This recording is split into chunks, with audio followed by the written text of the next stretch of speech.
चुनाव जंक्शन के कार्यक्रम में मैं आपको स्वागत करता हूं, चिदानंद। हम आज बात करेंगे बिहार के बारे में। बिहार में क्या चल रहा है। नेशनल मीडिया में इतना खबर आता है कि बिहार में वो चल रहा है, फिर कुछ होने वाला है। और बिहार में क्या होता है, सत्ता का परिवर्तन नहीं होता है, विपक्ष का परिवर्तन हो जाता है। और 15 साल से एक ही मुख्यमंत्री है। महाराष्ट्र इलेक्शन के बाद बिहार में क्या बीजेपी का इक्वेशन होगा, जेडीयू का क्या रोल होगा, वो किसके साथ जाएंगे, पुरानी साथी बीजेपी के साथ जाएंगे या आरजेडी के साथ जाएंगे, आरजेडी में क्या कुछ पकड़ा है, चिराग जी क्या कर रहे हैं, क्या मंत्रिमंडल में कुछ अदल बदल हो रहा है, कुछ चल रहा है, रीसफल वगैरह। इस सिलसिले हम बात करेंगे। जो बिहार के रहने वाले हैं और चुनाव जंक्शन के एसोसिएट एडिटर है ईस्टर्न इंडिया का रवि जी। रवि जी, आप हमारे कार्यक्रम में आपको स्वागत। आप बताइए, तो मौसम तो ठंड है उत्तर भारत में, पर बिहार में सियासत में इतना गर्माहट क्यों है? देखिए, इर्रिस्पेक्टिव ऑफ मौसम, हाँ, बिहार में राजनीति में हमेशा गर्माहट ही रहती है। अगर हम पिछले साल भी देखें, अगर लास्ट हमको जहाँ तक याद आ रहा है, यही मौसम था, यही टाइम था जब मतलब दिसंबर में कुछ मतलब हलचल हुआ था और जनवरी के आसपास में सरकार मतलब बदल गया था। तो मतलब बिहार राजनीति के मामले में देखें तो हमेशा मतलब गर्मी में रहता है। और अभी जो गर्माहट है, हाँ, फिलहाल एक अमित शाह जी के बयान से है कि जो अगला चुनाव जो होगा उसका मुख्यमंत्री कौन होंगे, इसका निर्णय जो लिया जाएगा मतलब एक संसदीय दल का वो उस एक बैठक में लिया जाएगा। इस पर थोड़ी सी मतलब वो सियासत गर्मा गई है। कब आया है? ये तो बहुत बड़ा बयान हो गया। अभी जब आज तक या फिर इंडिया टुडे मतलब जहाँ है मतलब उसके कॉन्क्लेव में अमित शाह जी ने ये बोला कि मतलब बिहार में जो एजेंडा आज तक में कि जो बिहार का मुख्यमंत्री कौन होगा, ये जो निर्णय होता है वो संसदीय दल के बैठक वो मिलकर वो तय करेंगे। तो इस पर ही सियासी मतलब वो गरमाई है कि बीजेपी क्या नीतीश कुमार से अलग हो रही है। तो दूसरे पार्टी को लग रहा है कि अगर नीतीश कुमार को नहीं बनाना चाहती है तो क्या नीतीश कुमार दूसरे पार्टी में चले जाएंगे फिर से, क्या राजद के साथ मिलकर। रवि जी, एक बात देखो, अगर मुख्यमंत्री का चयन करना है तो विधायक दल करेंगे। जेडीयू का विधायक, बीजेपी का विधायक, हम का विधायक, वीआईपी और चिराग जी का जो पार्टी है वो मिलकर। अमित शाह ने बयान दिया संसदीय कमिटी समिति वो बयान लेंगे। तो संसदीय समिति किसी का सबसे एक्टिव है, क्योंकि जेडीयू का संसदीय समिति नाम को मात्र है, वो तो नीतीश कुमार ही सब होते हैं। कब ललन सिंह को कर देते हैं, कब संजय झा को कर देते हैं, कब उपेंद्र कुशवाहा को कर देते हैं, कब मनीष जी को कर देते हैं। पर बिहार का सीएम जो एक गठबंधन में है बीजेपी, उसका निर्णय एक संसदीय समिति ने होगा। वो भले ही शिंदे जी ने मान लिया महाराष्ट्र में, और ये नीतीश तो मानेंगे नहीं। तो मुझे लगता है बीजेपी अपना मुख्यमंत्री बनाना चाहता है, इसीलिए थोड़ा वो पानी को गंदा करते हैं। जो क्या पकाना है उसके पहले पानी, जो क्या मैसेज आता है, क्या ग्राउंड में होता है, वो जानने के लिए जानबूझकर एक बयान दिया गया है अमित शाह की तरफ से।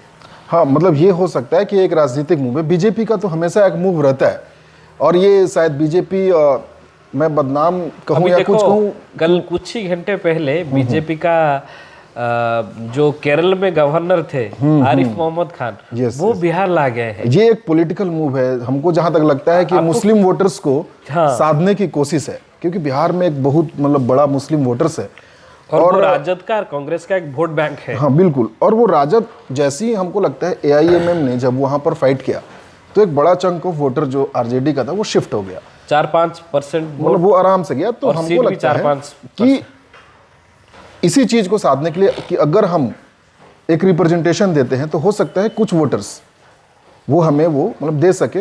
ये एक मतलब मूव हो सकता है। ऑल्दो कहना मुश्किल है कि मुस्लिम वोटर्स अभी भी बीजेपी की तरफ जाएंगे या नहीं, पर कोशिश तो है बीजेपी की।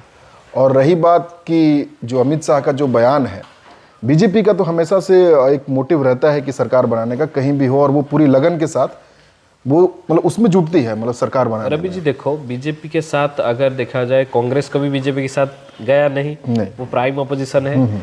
और जितना भी जो रीजनल पार्टीज हम देखेंगे, आरजेडी एकमात्र दल है जो बीजेपी के साथ कभी गया नहीं है। क्योंकि देखो सब दल, जेडीयू, बीजेडी, सब गए हैं। जो पुरानी पार्टी से है, नया नया दल वो आप आंध्रा में बीजेपी का इतना कुछ नहीं है, तेलंगाना में बीजेपी का है पर वो अकेले गया है। बीआरएस को हम ये नहीं लिख सकते कि उस स्टेट का कंपोजिशन इतना है। नीतीश कुमार और जेडीयू एकमात्र व्यक्ति है और एकमात्र पार्टी है जो बीजेपी के सहित रहने के बाद भी उनका जो सेकुलर क्रेडेंशियल है वोट में वो उसका कोई गिरावट नहीं होता है। क्यों मैं बोल रहा हूँ, आप देखें कि किसानगंज में जब बीजेपी और जेडीयू का अलायंस होता है, जेडीयू का कैंडिडेट होता है, वहाँ पे जो अपर कास्ट लोग हैं वो जेडीयू को वोट कर देते हैं और वहाँ पे मुस्लिम मतदाता भी जेडीयू को वोट कर देते हैं। तो नीतीश कुमार एक ही व्यक्ति है जो उनके सेकुलर क्रेडेंशियल पर कभी प्रश्न नहीं उठा। लालू जी और तेजस्वी जी बोल रहे हैं हाँ दरवाजा खुला है, राहुल गांधी भी उनके विरुद्ध में ज़्यादा कुछ नहीं बोलते हैं। देखिए मतलब तो आरिफ मोहम्मद खान को लाने के बाद ऐसा कुछ आगे सिचुएशन होगा, क्योंकि आरिफ मोहम्मद खान और केरल में जो मुख्यमंत्री थे पिनाराई विजयन, उनका रिश्ता किससे था सबको पता है। तो अगर वो एक मुस्लिम है जो और कांग्रेस में रह चुका है, राजीव गांधी का क्लोज है, वो अगर नीतीश से नोकझोंक करेंगे तो इसका तो फायदा, परसेप्शन फायदा वो बीजेपी ले सकता है। तो एक पॉलिटिकल मूव है जो आप कह रहे हैं, मैं इसको इससे एंगल से सोच रहा हूँ। हाँ, पर हमको नहीं लगता कि वो कहीं नीतीश कुमार को तंग करने की एक कोशिश है। हमको लगता है वो अलग से एक मुस्लिम वोटर्स को, जो ऑलरेडी एक एनडीए के पास एक वोट बैंक है अपना, नीतीश जी और बीजेपी को मिलाकर, उसके अलावा जो मुस्लिम वोटर्स जो थोड़े बहुत जो नहीं आ पा रहे, उसको लाने की एक कोशिश है। ये तंग करने की कोशिश तो हमें मतलब कहीं से नहीं दिख रही है। क्या लगता है नीतीश जी क्या सोचेंगे? उनका देख सिचुएशन देखे, वो 3 नंबर पार्टी है पर केंद्र में जो सरकार है वो उनके समर्थन से चल रहा है। उनको 1 नंबर दल तो बनना, 1 या 2 नंबर दल बनना है, कम से कम 2 बनना है और 1 नंबर बनना है। और बिहार में 243 सीट है, तो किसके साथ जाने से वो जेडीयू को वो फायदा मिल सकता है? उनको क्या लग रहा है, क्या पकड़ा होगा जेडीयू में? मतलब हमको जहाँ तक लगता है कि ये सवाल थोड़ा मतलब उल्टा होना चाहिए था कि नीतीश कुमार किसके साथ जाएं से कहने से अच्छा होगा कि कौन नीतीश कुमार के साथ आए। भले लोग आजकल बोल रहे हैं कि नीतीश कुमार का अपना अस्तित्व नहीं बचा, जैसे प्रशांत किशोर ने बोला, पलटू राम हुआ, ये हुआ, पर फिर जब लोकसभा का चुनाव हुआ तो नीतीश कुमार ने फिर से अपनी जो रिलेवेंस है उसको दिखाया, बढ़ा दिया। और अभी भी उनका पोजीशन हमको ये लगता है कि वो है कि कोई भी पार्टी बिना नीतीश कुमार के सरकार बिहार में नहीं बना सकती है। आप एक अच्छा बोले, हम पिछले बिहार में जब आलोचना कर रहे थे तो काफ़ी करते हैं, जो बिहार का पॉलिटिक्स है वो ट्रायंगल है, एक आरजेडी वाला कोना, एक जेडीयू वाला कोना, एक बीजेपी वाला कोना। 2 कोना अगर मिल जाए तो जो तीसरा कोना उससे ज़्यादा रहता है। तो वो जो नीतीश फैक्टर है, नीतीश जिसके साथ जाते हैं वहाँ पे सरकार बनता है। 20 में देखो नीतीश बीजेपी के साथ रहे, भले ही आसन कम हुआ पर सरकार बना। 15 में देखो आरजेडी के साथ रहे, सरकार बना। उससे पहले 2 इलेक्शन 2005 वाला, 2010 वाला, ये देख लो, वो भी। पर ये लास्ट इलेक्शन में शायद ये बदल सकता था अगर हम देखते तो।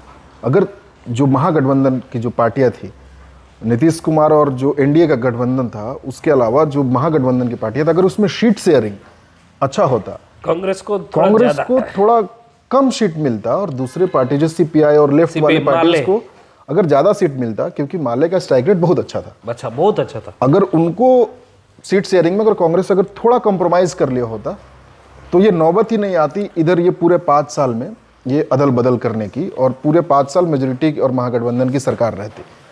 तो ये नहीं बोल सकते कि ये 2 कोना ही रह जाता है अगर प्रॉपर सीट शेयरिंग और अच्छे तरीके से देखें। कुछ भी हो सकता है, पर अभी तो बोलेंगे ना, सरकार चल रहा है 2 कोने की वजह से। अगर हाँ, मतलब अभी का अगर हम मतलब करंट सिचुएशन देखें, परमानेंट थ्योरी नहीं है, वो बदल सकता है। वो हम वही change is permanent in politics.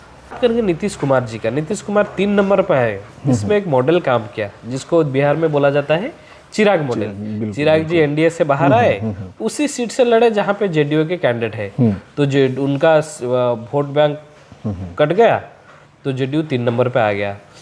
इस इलेक्शन में वो मॉडल रहेगा या चिराग कुछ और सोचेंगे? क्या लगता है, आपके पास क्या जानकारी है? ये लोकसभा चुनाव के बाद थोड़ी ये मतलब इस पे ध्यान देने वाली बात होगी कि क्योंकि मतलब चिराग पासवान ने भी लोकसभा में काफी अच्छा परफॉर्म किया, बहुत अच्छा 100% स्ट्राइक रेट में भी, और नीतीश कुमार के समर्थन से सरकार चल रही है, तो दोनों का रिलेवेंस अभी मतलब बढ़ गया है। तो दोनों कॉम्प्रोमाइज करने में थोड़ा मतलब मुश्किल होगा। तो बीजेपी को इन दोनों को लेकर भी चलना होगा, क्योंकि लास्ट बार तो चिराग पासवान और पशुपतिनाथ पारस में एक ऑप्शन था, तो उन्होंने वो सेटलमेंट वगैरह इधर वो कर लिए। पर इस बार नीतीश कुमार और चिराग पासवान दोनों कॉम्प्रोमाइज नहीं करेंगे, तो बीजेपी के पास एक बहुत बड़ी चुनौती होगी कि इन दोनों को एक साथ लेकर कैसे एक मतलब काफ़ी एक यूनाइटेड फ्रंट जो एनडीए का होगा उसको एक मतलब पोज करे विदाउट इंटरनल कन्फ्लिक्ट, तो काफ़ी अच्छा प्रदर्शन कर सकते हैं। वरना चिराग पासवान ने अपना रिलेवेंस तो प्रूफ कर दिया है लोकसभा इलेक्शन में। जेडीयू का स्ट्राइक रेट किसके साथ अच्छा रहेगा,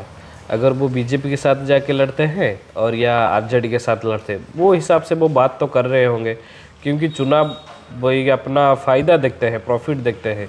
वो भी ये भांप रहे होंगे, क्योंकि 2-4 दिन पहले खबर आया नीतीश किसी से नहीं मिल रहे हैं, चुपचाप है, इसलिए वो गर्माहट हो जाता है। वो यूट्यूब चैनल से लेकर आज तक वो गर्माहट हो गया, बिहार में कुछ हो सकता है।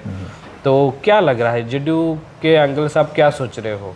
देखिए अभी मतलब जैसा संजय झा जी जो हैं मतलब उनके बयान से देखे, और 2 दिन या 3 दिन पहले सम्राट चौधरी का भी जो बयान था कि एनडीए जो है नीतीश कुमार और मोदी जी के चेहरे पर ही चुनाव लड़ेगी, तो अभी के हिसाब से देखे तो नीतीश कुमार जी एनडीए के साथ तो हैं।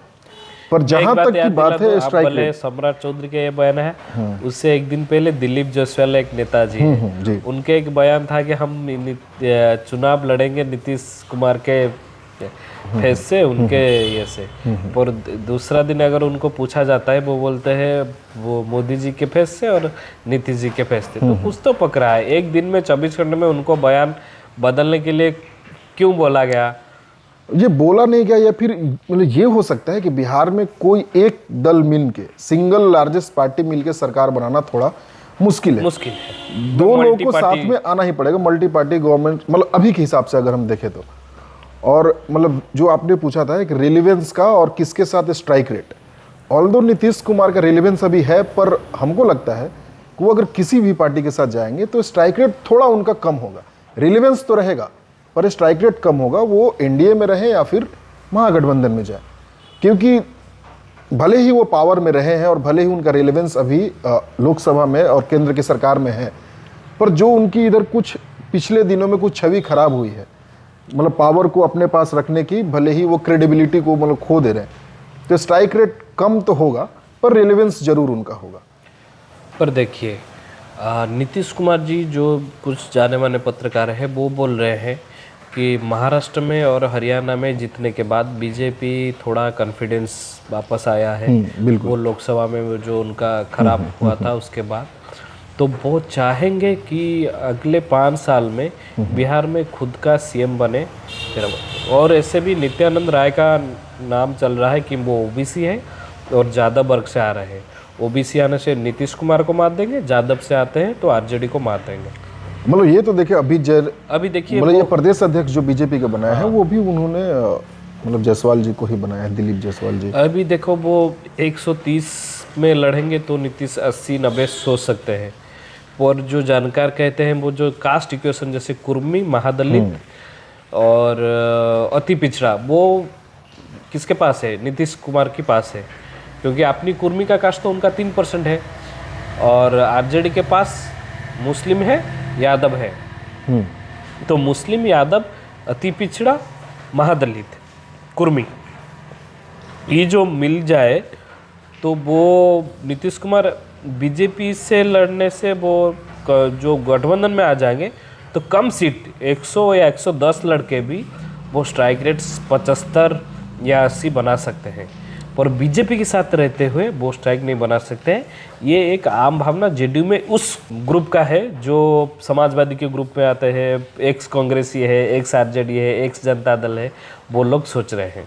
मतलब ये तो है कि अगर नीतीश कुमार अगर वो आरजेडी के साथ आते हैं तो एक नया वर्ग जो वोटर है वो महागठबंधन में जुड़ता है, पर नीतीश कुमार अगर एनडीए में साथ रहते हैं तो एक कॉमन वोट है जो कि बीजेपी को भी और नीतीश कुमार को भी सपोर्ट करता है। वो हो गया उनका महादलित, हाँ, मतलब जो ओबीसी ईबीसी वर्ग है वो दोनों में शेयर होता है। दलित, यादव को मतलब नन यादव ओबीसी देखे तो, और अपर कास्ट भूमिया, ठाकुर, राजपूत, ब्राह्मण, बनिया, ये सब जुड़ जाते हैं मतलब एनडीए के मतलब इधर।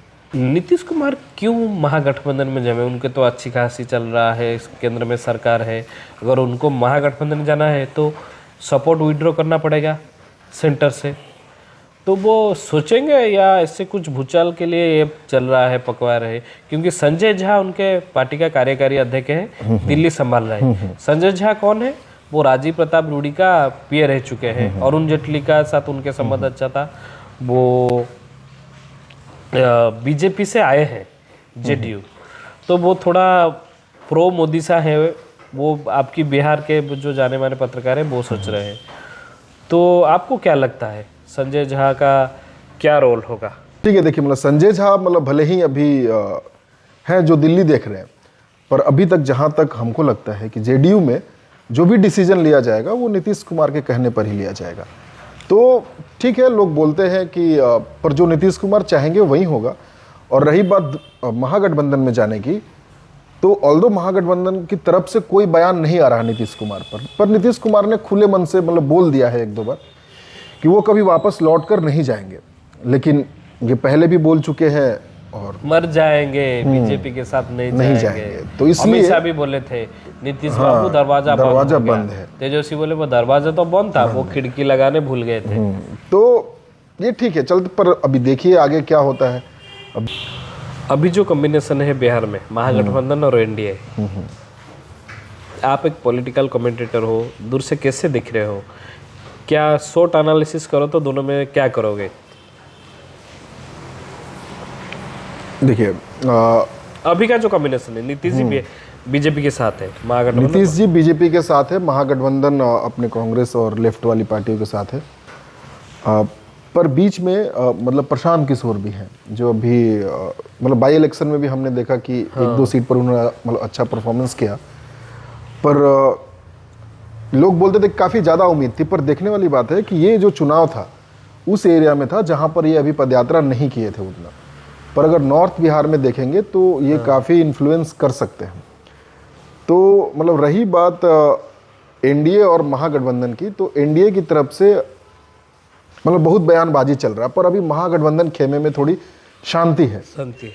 तो शांत है, इससे कमज़ोर है हम लोग ये नहीं आंक सकते हैं। तेजस्वी यादव अभी हाल के समय में मतलब काफ़ी मतलब वो ऊपर उठ के आए हैं। सिंगल नेता का अगर चुना जाए तो तेजस्वी यादव सबसे पॉपुलर अभी के हिसाब से अगर देखेंगे तो तेजस्वी यादव सबसे मतलब पॉपुलर नेता, मतलब यूथ में भी, और मतलब इनफैक्ट अगर यूथ के अलावा भी अगर हम मतलब बात करें तो लोग पसंद कर रहे हैं। कोई मतलब तेजस्वी यादव को ऐसा नहीं, वो खुद की भी पहचान बना चुके हैं अब। भले ही लोग कहते हैं कि वो लालू के बेटे हैं, पर उन्होंने चुनाव जीत कर लालू के डिप्टी सीएम भी रह चुके हैं। उनका बैगेज भी रहता है, जो लालू जी का जो वो भी रहता है। और लालू जी पिछले इलेक्शन में नहीं थे, विधानसभा इलेक्शन में, तभी इन्होंने वो सिंगल हैंडेडली पूरे पार्टी को संभाला, सिंगल लार्जेस्ट पार्टी भी बना,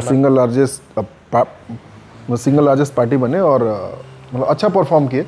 और जब डिप्टी सीएम भी रहे तो मतलब जैसा वो होता है क्रेडिट ले के मामले में, ऑल्दो वो लोग जो वहाँ की विधानसभा में चर्चा हुआ कि ये तो मतलब नीतीश कुमार जी ने शिक्षा के लोग वो किया, पर वो जो मौका का जो बेनिफिट उन्होंने वो तेजस्वी यादव ने ले लिया कि जो शिक्षक की बहाली हुई, वो देखो हमारे साथ थे तो नौकरी मिला, हम इतने लाख हमने अनाउंस किया तो हमने दे हमारे साथ नहीं छुटा, वो देखो नौकरी नहीं कुछ नहीं, वो तेजस्वी यादव बोलते रहते हैं। और मतलब बिहार में एक चीज अभी बाकी जगह के इलेक्शन से देखने से मिल रहा है कि जैसे छत्तीसगढ़ में हुआ तो औरतों को पैसा दिया जाए, यहाँ मतलब अपने उड़ीसा में हुआ तो मतलब सुभद्रा योजना में पैसा दिया जाए। तो जो एक 50% वोट बैंक है औरत को, उसको कहीं ना कहीं आप मतलब बिना कुछ बेनिफिट दिए हुए आप अपने तरफ नहीं ला सकते। अभी दिल्ली सरकार में भी मतलब यही हो, मतलब अभी चल रहा है जो अनाउंसमेंट जो इलेक्शन से पहले महाराष्ट्र में भी है, झारखंड में मतलब और मध्य प्रदेश, सब जगह है। बिहार में तेजस्वी यादव ने अभी से ही अनाउंस कर दिया है कि कहीं इलेक्शन से पहले की बात ना हो कि इलेक्शन जीतने के लिए कर रहे हैं, वो अभी से ही वो माँ बहन योजना करके कुछ है जिसमें औरतों को कुछ मतलब फाइनेंशियल हेल्प किया जाएगा पर मंथ करके। तो उन्होंने अभी से अनाउंस और एक स्टेप ले लिया है। तो मतलब तेजस्वी यादव और महागठबंधन का जो खेमा है उसको कम नहीं आंक सकते, बशर्ते कि शीट शेयरिंग थोड़ी अच्छी हो। और एक रवि जी, एक बहुत बड़ी प्रसंग है अगर देखा जाए तो अंबेडकर के जी के बारे में राज्यसभा में 17 तारीख को अमित शाह के बारे में जो बोला गया, उसके लेकर सारा देश में बहुत बवाल है। बिहार में भी है, तमिलनाडु में है, यूपी वगैरह ये है। और प्रकाश आंबेडकर जी महाराष्ट्र में भी उसको लिए टिप्पणी कर सकते हैं। कुछ कुछ ऐसे बिहार में पसंद ये भूल की अमित शाह ने पर घायल हुए नीतीश कुमार, और वो चंपारण जाते हैं नीतीश कुमार, वो वहाँ पे फूल चढ़ाते हैं आंबेडकर जी को। तो वो बयान का क्या असर रहेगा, क्योंकि महादलित का वोट लगभग 19 से 20% बिहार में है, उसमें 6% दलित वोट काट दिया जाए तो महादलित वो नीतीश कुमार के साथ ज़्यादा जुड़ा है। इस बयान पर केजरीवाल जी का एक चिट्ठी आया था जो है वो क्या एन चंद्राबाबू नायडू के नाम पर, एक जेडीयू के अध्यक्ष और बिहार के मुख्यमंत्री के नाम पर, उसका स्टैंड क्लियर करो। तो वो मैटर को कैसे जेडीयू में देख रहा है? वो एक स्केप हो सकता है कि इस मामले में भी नीतीश कुछ बोल दिया गया, भाई कुछ कर दिया जाए। और नीतीश कुमार का एक पोस्टर भी आ गया, बात जब बिहार का हो तो ना बात सिर्फ नीतीश कुमार का हो। मतलब पोस्टर तो लगते रहते हैं, अभी कुछ दिन पहले नीतीश सबके है, हाँ नीतीश सबके है, टाइगर जिंदा है, ऐसे ऐसे पोस्टर तो लगते रहते हैं। लेकिन रही बात जो अम्बेडकर जी का टिप्पणी का, तो बिहार में एक अच्छा खासा जो वोट बैंक है, मतलब जो दलित हैं ठीक है, मतलब 20% शेड्यूल कास्ट के वहाँ पर लोग हैं, पर उसके अलावा भी जो अम्बेडकर का जो आइडियोलॉजी या फिर फिलॉसफी या फिर उनको रिस्पेक्ट देने वाले मतलब बहुत लोग हैं बिहार में। तो इस तरीके का बयान मतलब हो सकता है कि एनडीए के लिए थोड़ा सा मतलब नेगेटिव जाए, पर ये डिपेंड करता है कि जो अपोजिशन है इसको किस तरीके से इस्तेमाल करे वहाँ पर है। अगर इर्रिस्पेक्टिव ऑफ पॉलिटिक्स अगर हम ये देखें तो अंबेडकर आज़ादी के बाद से अभी जितने रेलेवेंस मतलब हुए हैं, ये मानकर चलना चाहिए कि आप अंबेडकर को बिना पॉलिटिक्स के सेंटर में लाए हुए आप आगे नहीं जा सकते, और आपको ये मानना पड़ेगा कि ये एक नया फैशन भी है। आपको ये अगर नीतीश कुमार बोलते हैं पीएम मोदी को कि आप अमित शाह से माफ़ी मंगवा लेंगे, माफ़ी मंगवा ले लीजिए, तो क्या होगा? नहीं ऐसा तो होगा नहीं, हमको नहीं लगता कि ऐसा मतलब हो सकता है, क्योंकि ये बहुत बार हुआ। मतलब मणिपुर पे अपोजिशन कोशिश करते रह गया कि मोदी जी कुछ बोले। इससे पहले भी मतलब बहुत बार हुआ कि जो सरकार में जो सत्ता में लोग बैठे वो माफ़ी मांगे, तो ये थोड़ी मुश्किल है। हमको नहीं लगता कि अमित शाह जी इस पे माफ़ी मांगेंगे, क्योंकि मतलब उनका भी एक स्टैंड है। ऑल्दो आप उन्होंने पूरा स्पीच नहीं सुना, लोग उसको मतलब काट के चला रहे हैं, पर इससे वो उनके आइडियोलॉजी की भी मतलब बात पता चलती है कि वो माफ़ी तो नहीं मांगेंगे, हमको जहाँ तक लगता है।